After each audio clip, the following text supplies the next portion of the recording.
Parte 1. Estación a medianoche. Abrí los ojos con brusquedad tras la repentina sacudida del tren. El suave traqueteo me había mecido plácidamente al grado de dormitar sobre la ventana. Miré a través de ella torpemente, tratando de espabilar, mientras contemplaba los tonos del atardecer que se filtraban, iluminando el comedor en el que me encontraba. Sé que mi George estará feliz cuando le diga que compré la lámpara en el bazar, se escuchó decir una voz. Él siempre ha sido fanático de coleccionar objetos antiguos, obtenidos en bazares o mercaditos. Sin prestar mucha atención, miré hacia la mesa que tenía enfrente.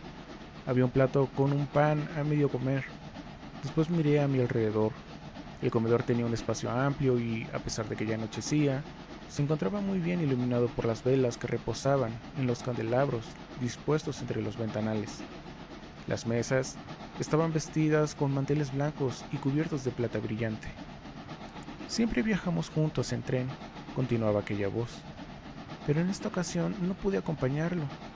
Tenía que estar hace 2 días en California para cerrar un trato con el dueño del edificio donde pondrá su florería.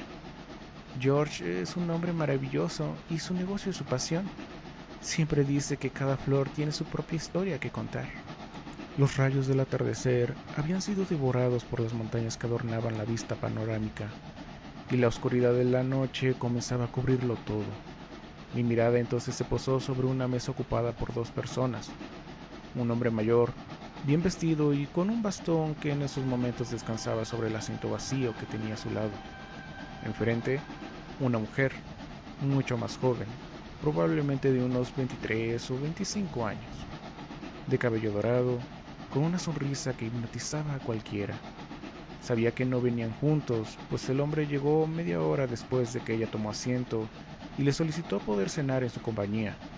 Ella amablemente accedió y no habían parado de platicar desde entonces, sintiendo desdicha por no haberme atrevido a ser yo el que dispusiera ese lugar. En cambio, miré a quien tenía enfrente de mí, la que se convirtió en mi compañera de mesa y la causa de que dormitara durante toda esa hora. Espero que mi George no se olvide que llegaría en 3 días, no 4. Recuerdo haberle dicho eso antes de que partiera. La señora Kelly, Gillian Kelly, esposa de George Kelly, no paraba de parlotear. Es lo que me dijo el conductor antes de que partiéramos de la estación. Estoy seguro que su querido George se acordará y le estará esperando en el día indicado, le dije, después de haber estado callado en todo el transcurso de la cena. Apuesto a que ya ansía poder verla. La señora Kelly me miró con los ojos llenos de alegría, como si hubiese visto una estatua cobrar vida delante suyo. Sentí un poco de agrado al ver su reacción, en parte porque eso hizo que se callara al fin, aunque sea por unos instantes. Tiene razón, joven Joseph. Mi George y yo no podemos pasar mucho tiempo separados, respondió con una gran sonrisa.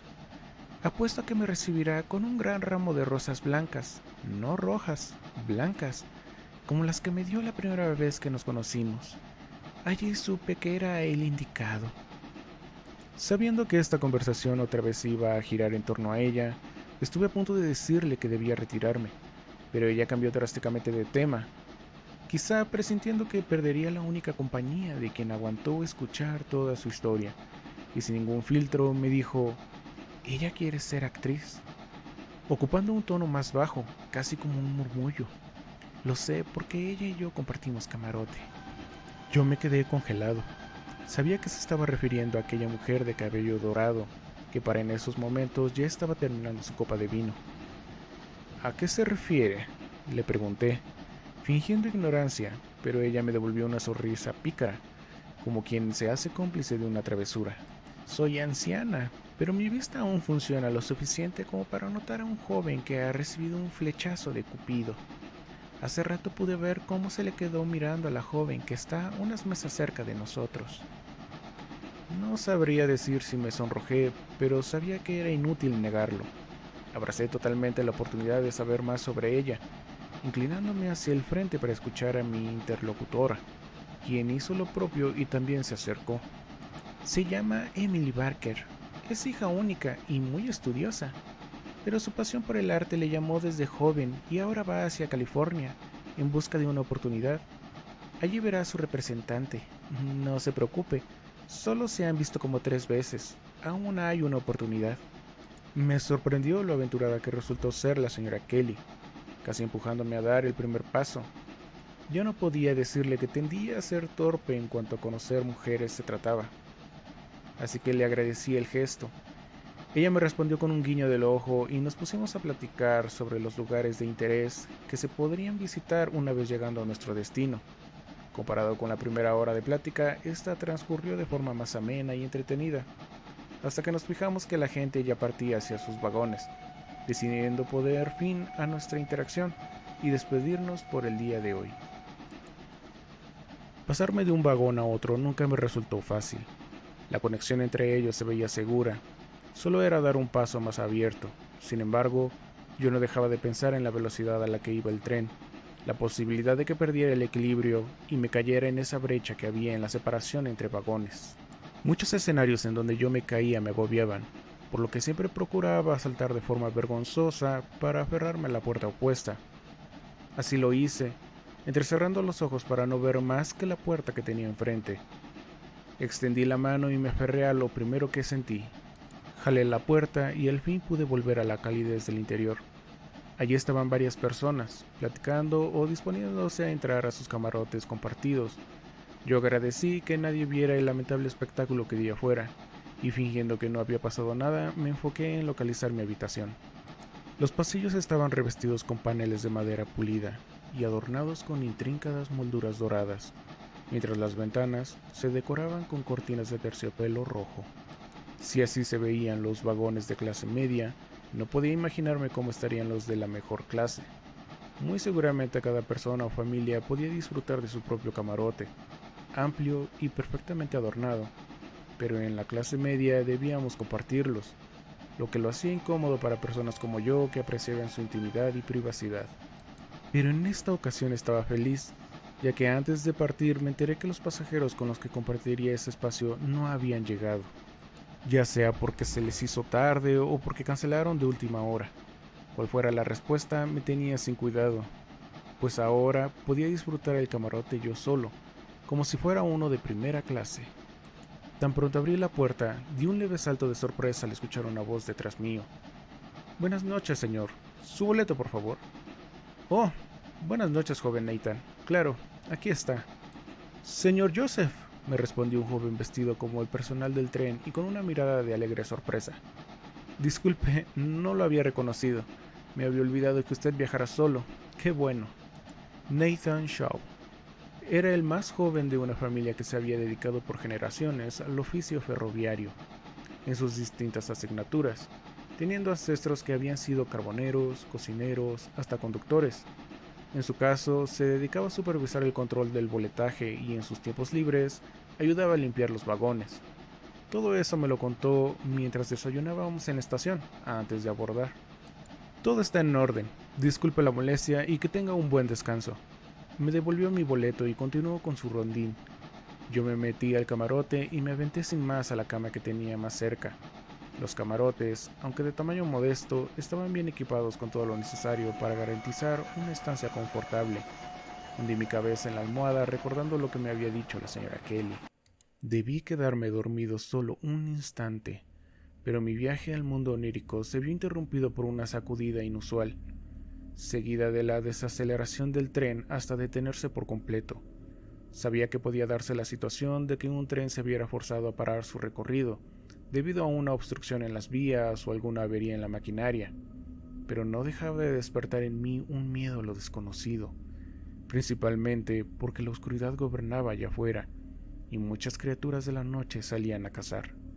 Me levanté, con cierto pesar, y fui a asomarme por la ventana. Ante mí estaba lo que parecía una estación.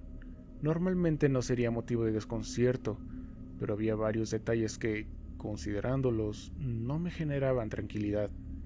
Para empezar, sabía de antemano que esta ruta específicamente por la que pasa este tren no tenía ninguna estación o parada, al menos no conocida. Pensé que quizá era una construcción que se había realizado apenas, tal vez a principios de este año, pero el aspecto que mostraba el lugar no daba pauta para confirmar mi teoría. La madera ya estaba podrida o carcomida, y los vidrios que aún quedaban en las ventanas estaban cubiertos por varias capas de tierra y polvo. Otra posibilidad es que fuese un proyecto abandonado, razón por la que no se podía vislumbrar ningún alma custodiando el sitio o dándonos la bienvenida, además de lo extraño de la ubicación, pues por costumbre las estaciones se construían cerca de un poblado o ciudad, no en medio de un desértico paraje en el que la naturaleza tenía mayor presencia, ya sea por lo árido del lugar o por los animales que lo habitaban. Cerré los ojos momentáneamente, como si con eso bastara para hacer desaparecer la construcción, pero al ver que seguía allí, me regresé a la cama y me recosté. Un golpe en el cristal de la ventana me hizo dar un pequeño salto. Pensé por un momento que Nathan había regresado para pedirme mi boleto, pero la puerta estaba cerrada. El tren seguía inmóvil, y una inusual luz proveniente del exterior iluminaba de forma normal el camarote.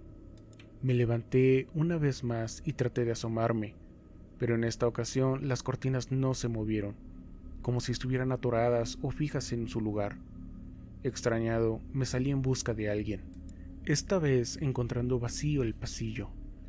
En este lado del tren todo estaba oscuro y no se escuchaba ni un ruido. Sintiendo un escalofrío, descendí del vagón. La puerta se abrió sin problema, y al tocar la tierra me sentí algo débil. Gracias a mis reflejos pude sostenerme para no caer. Me erguí y miré hacia los lados. El oscuro páramo se presentaba ante mí de forma imponente. Era difícil discernir entre las montañas y el firmamento. Eso me hizo perder por unos instantes el equilibrio, y ese silencio no dejaba de ejercer presión sobre mi cabeza. Sentía como si mis sentidos fueran apagados uno por uno. Hasta el momento, la vista y el oído me habían sido privados. Agobiado, me arrodillé. Las náuseas se apoderaban de mí y entonces escuché un ruido quedo. Pudo haber sido una madera vieja cayendo, tal vez una teja cayendo en la tierra, pero fue suficiente para sacarme de ese trance. Estaba parado enfrente de la estación, aquella que no tenía razón de ser ni propósito alguno, derruida y cubierta de putrefacción, con una sola luz alumbrando a la parada del tren. Dicha luz parpadeante no provenía de una flama titilante, estaba dentro de un objeto hecho de cristal, aparentemente, y no dejaba de marcar un ritmo con sus fluctuaciones. Tras unos instantes, que me parecieron eternos, noté que creaba 4 patrones. El primero fluctuaba la intensidad de la luz 6 veces y parpadeaba 3 veces. El segundo parpadeaba 5 veces. El tercero fluctuaba su intensidad 5 veces y parpadeaba solo una vez. Y el último patrón fluctuó su luz solo 3 veces y parpadeó 11 veces, repitiendo el ciclo indefinidamente. Es un milagro que haya luz en ese lugar. Asustado, di unos pasos hacia atrás, girando con rapidez al grado de lastimar mi cuello, tratando de ubicar al ser que había dicho esas palabras. El sujeto estaba sentado en una banca, misma que reflejaba el mismo deterioro que todo el lugar, pero aún conservaba la fuerza necesaria para sostener el peso de aquel misterioso hombre. «Vaya que me ha dado un susto», le reclamé, tratando de mostrar una sonrisa para ocultar lo declarado. «¿No escuché cuando vino a sentarse en este lugar?»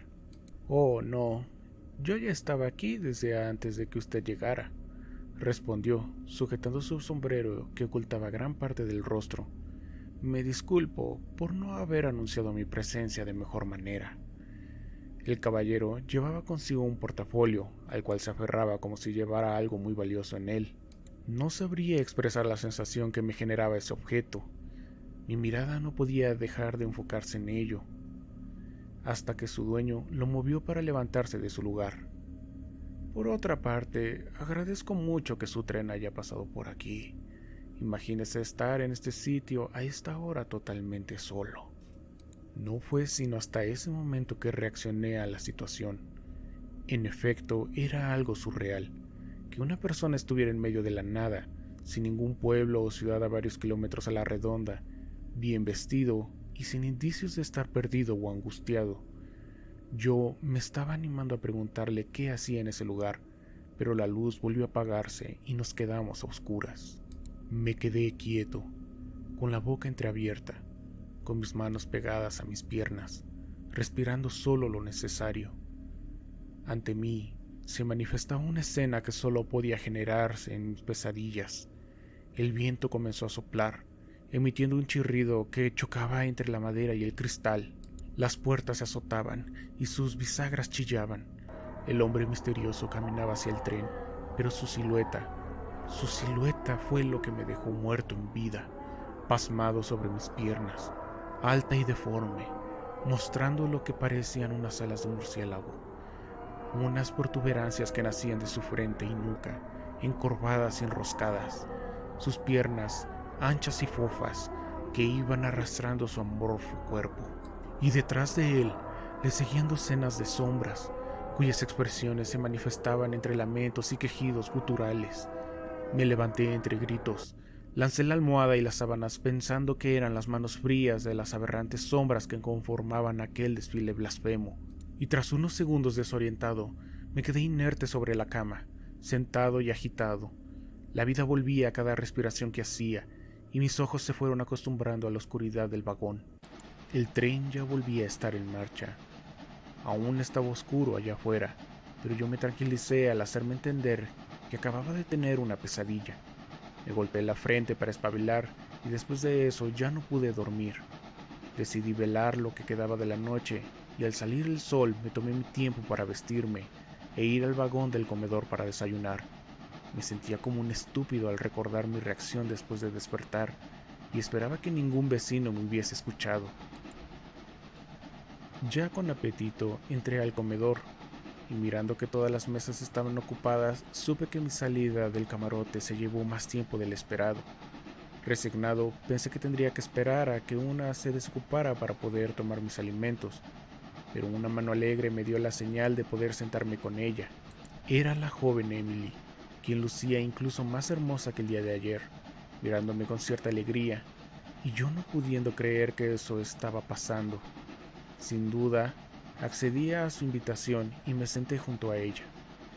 Parecía que este segundo día de viaje habría de ser mucho mejor que el anterior, hasta que, en mi ignorancia alegre, miré a mi alrededor y en una mesa, pegada al fondo del comedor, observé a un hombre que estaba sentado de espaldas, con su sombrero ocultando su cabeza y un portafolio que reposaba a su lado.